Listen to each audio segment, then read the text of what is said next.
সবচেয়ে মূল্যবান রাত হলো অর্থাৎ লাইলাতুল কদর।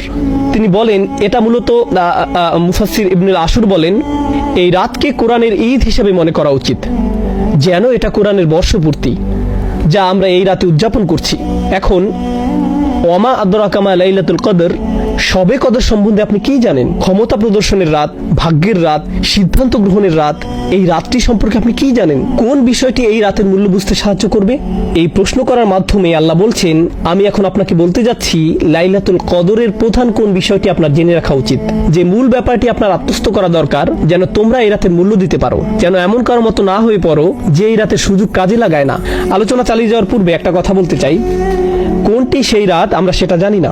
এর পিছনে কিছু বিজ্ঞতা আপনাদের সাথে শেয়ার করতে চাই, যা বিশেষ করে ইমাম রাজি এবং অন্যান্যরা বলেছেন আল্লাহ কেন আমাদেরকে রাতটি নির্দিষ্ট করে জানালেন না। এমন একটি বর্ণনাও আছে যে রাসূল সাল্লাল্লাহু আলাইহি সাল্লাম রাতটির কথা মনে করলেন, কিন্তু এরপর তাকে ভুলিয়ে দেওয়া হয়।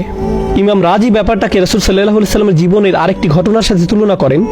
এক ব্যক্তি ঘুমাচ্ছিল, রাসূল সাল্লাল্লাহু আলাইহি সাল্লাম আলী রাদিয়াল্লাহু তাআলা আনহুকে বললেন লোকটিকে নামাজ পড়ার জন্য জাগিয়ে দিতে। তো আলী রাদিয়াল্লাহু তাআলা আনহু লোকটির কাছে গিয়ে তাকে নামাজের জন্য জাগিয়ে দিলেন। আলী তখন জিজ্ঞেস করলেন, সাধারণত আপনি নিজেই এই ধরনের কাজ করতে পছন্দ করেন, আপনি আমাকে কেন করতে বললেন?